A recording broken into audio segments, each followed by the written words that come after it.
Welcome to Motivated to Lead podcast, helping you become a better leader. I'm your host, Mark Klingsheim. Hi, everyone. Thanks again for joining us for our podcast this week. My name is Mark Klingsheim with SEMA Partners. Each week, we interview leaders and they share lessons learned from their careers. Our goal is to help you become a better leader. We're going to take some time this summer to revisit some of our conversations from previous guests. This week, we're going to be revisiting our conversation with Judy Zimmer. Judy is the president of Coachology. She has coached thousands of global leaders in her career. She has some great insights she's going to share around leadership. Looking forward to today's conversation with Judy. To have Judy joining us for our conversation. Appreciate you taking some time to talk to us. Happy to be here. Thank you. Yeah, absolutely. Well, I guess first off, Judy, could you give us just a little bit of your story, a little bit of your career history? Absolutely. So the ironic part of my career history is that I started out having no idea what I wanted to do. And fast forward, the funny part is I help individuals today really make that next leap in their career. So if I think that's funny, I certainly see the irony in that. I started my career in sales and then had the opportunity to move into a role that was really, at the time, the project management title didn't exist, but that's really what it was, combining operations, finance, and talent, bringing those three groups together. And I learned so much. It was like living in a petri dish for 7 years, really looking at how people operated, et cetera. And from there, I worked with a CEO who asked me if I had ever considered becoming a professional coach. And at the time, I had no idea what that meant. But he had worked for a large company. He had had several executive coaches and encouraged me to get that training. I did that, got to go into a really cool in-house executive coaching role, and then eventually started my own business. Great. So I like to ask this question of most every guest is if you were able to spin back time and with what you know now, what advice would you give a 22-year-old Judy? I love that question. And the first thing that comes to mind is get curious. So I started my career really feeling so inadequate. Like, I must know this, I should know that, right? Everything from how to operate the copier machine to how to navigate the political waters of an organization.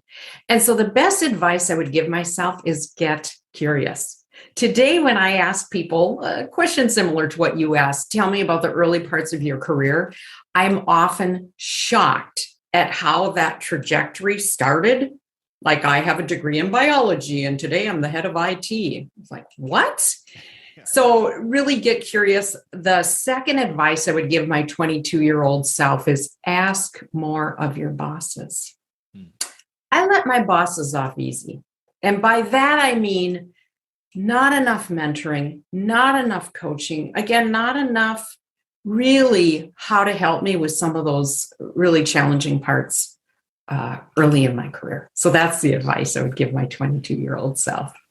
So almost a flip question. What advice would you ignore as far as any advice that you received early on that you, looking back on, you wish you would have just passed on it? Yeah, early in my career, I was told, as many of my friends were told, you really have to stay at a company for X amount of time. Quite honestly, when I graduated from college, that X amount of time was about 5 years. And today, I love working with college-age students who say, if I don't like it after 6 months, I'm leaving. And I think I love hearing that sense of freedom from them. So that's a piece of advice I would ignore. You know what? If you're not happy in your job, there is really no amount of time that is going to either heal that wound or make it better. Cut your losses and move on.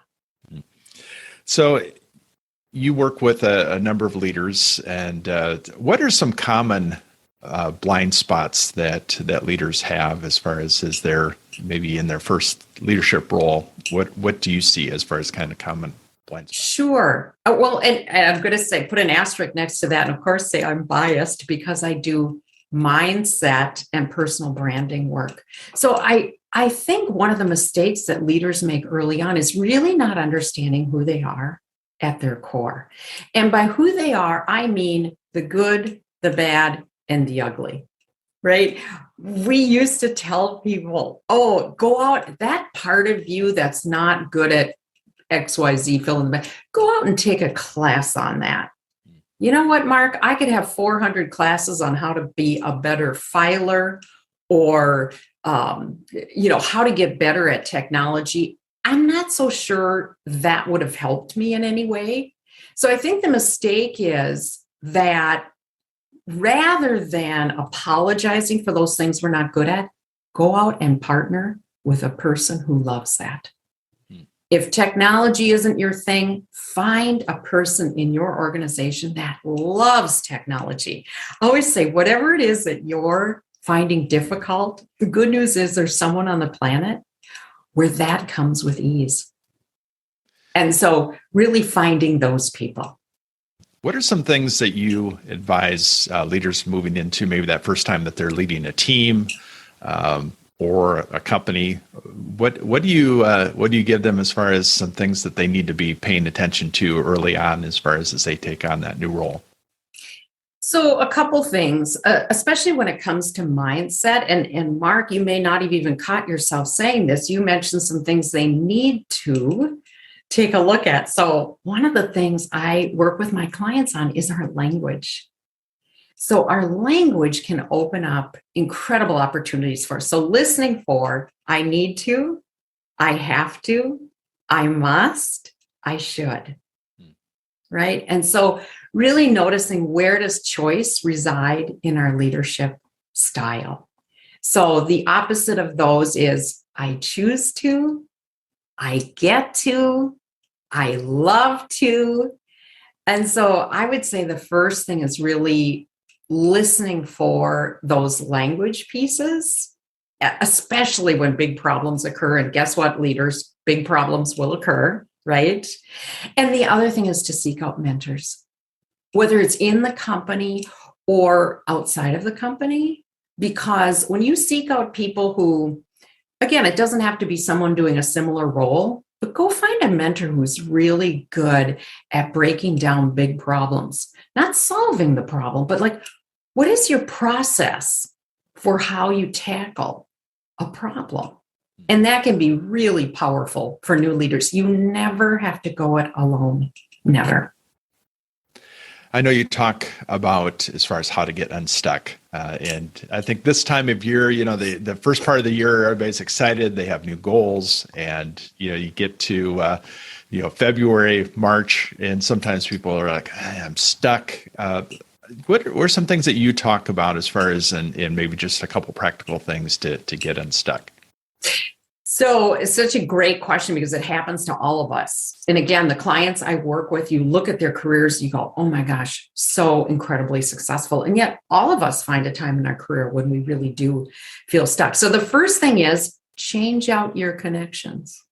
I love to help clients find new connections. So hang out with different people and you're going to start to hear different things. So finding new connections can be really powerful.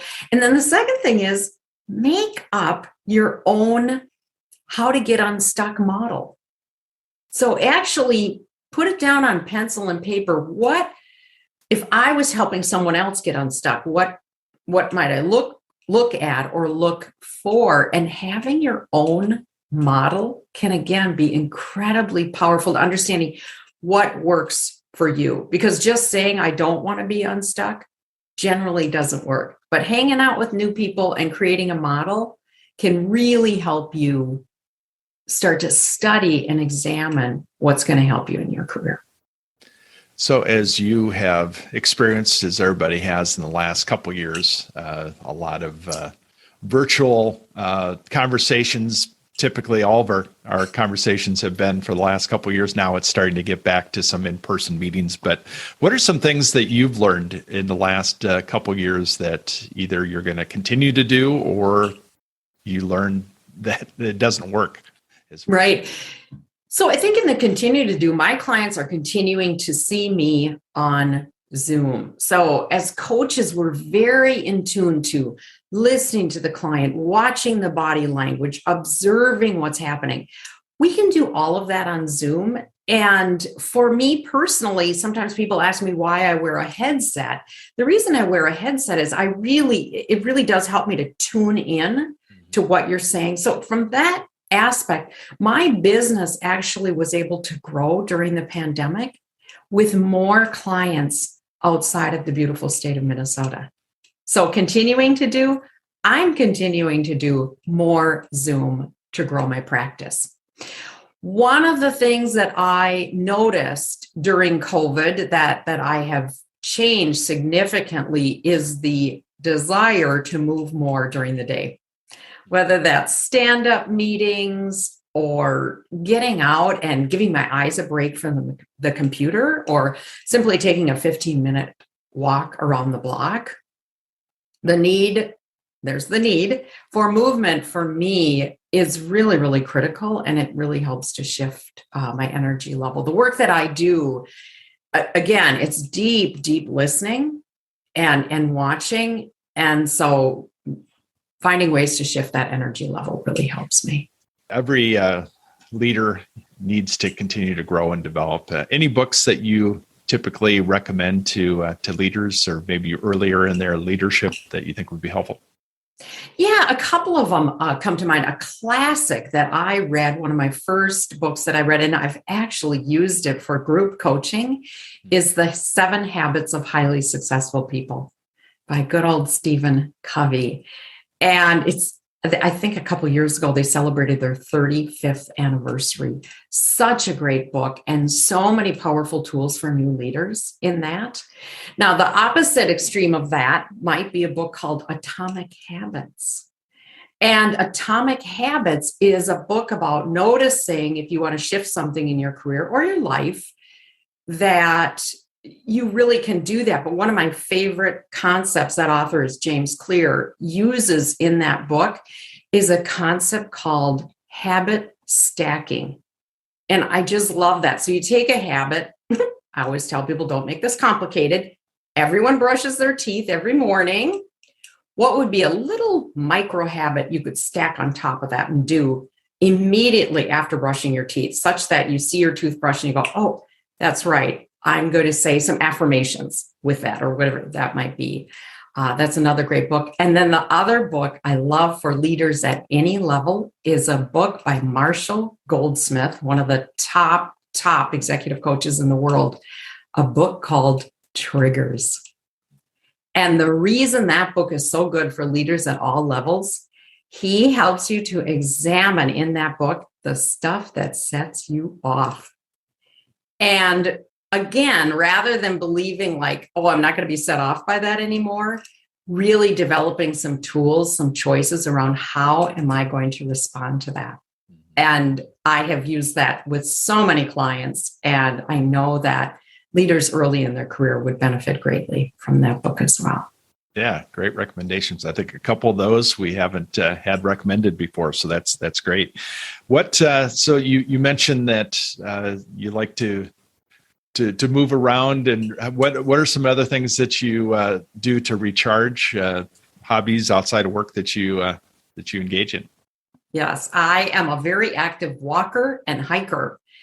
And so getting outside, even on the coldest Minnesota mornings, is something that I embrace. And then I am a business book reader and junkie. I absolutely love reading books, and I listen to a lot of books on tape on the treadmill as well.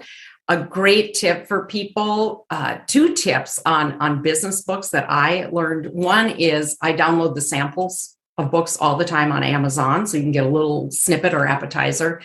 But the other tip that most people don't know is many, many business books are actually read online on YouTube and available free of charge. Okay. So go out and find a book. So that, and then of course, once the weather turns beautiful, I am an avid gardener. Gotcha. Yeah, we're looking outside our windows looking for green grass in Minnesota for sure. Someday. Yeah. So what parting advice would you give a new leader? My parting advice for new leaders, again, is a message I've said already, which is to go out and find a mentor, and don't be put off by, I don't know what a mentor does or doesn't. And I'll offer any listener to this podcast, if you follow up with me and say, do I have some things, a little format to use with a mentor, I would be happy to send that to anyone. It's something that I have provided to many individuals. But find a mentor, and find multiple mentors is the first thing. And then the second thing is get curious. Ask bigger questions. Ask better questions. Be curious about where the people that you work with, what was their beginning? Where did they come from? Also, a favorite question of mine, don't be afraid to ask, what question haven't I asked you about the early part of your career? Because here's the thing, every one of us, myself included, has a role that we worked that was an absolute disaster and or something we would never want to repeat in our career. There are so many nuggets of gold in that type of information. So that's the advice that I would give to people. And the last piece, of course, you don't have to have all of the answers ever. Okay. Well, Judy, how would somebody learn more about you? I know if you're watching, you have Judy's email available, but if you're listening, how would somebody learn more about what you do? Yeah, one of my favorite places to hang out socially, of course, is LinkedIn. So if you listen to this and you want to connect with me, I do a lot of postings on LinkedIn about mindset tips and personal branding. So connect with me on LinkedIn. The clue there is, in the invitation, mention Mark's podcast, and that'll be an easy way for me to know that that's where you found me. You can also write to me through my website, which is coachology.us. Great.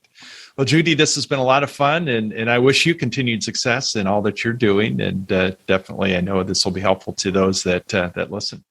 Thank you so much, Mark. It's been a pleasure, and I wish everyone who's listening tremendous good luck in their careers. Thank you for listening to the Motivated to Lead podcast. Please subscribe on iTunes. You can also see a video version of this interview at motivatedtolead.com. This podcast is brought to you by SEMA Partners, helping you find your next great leader.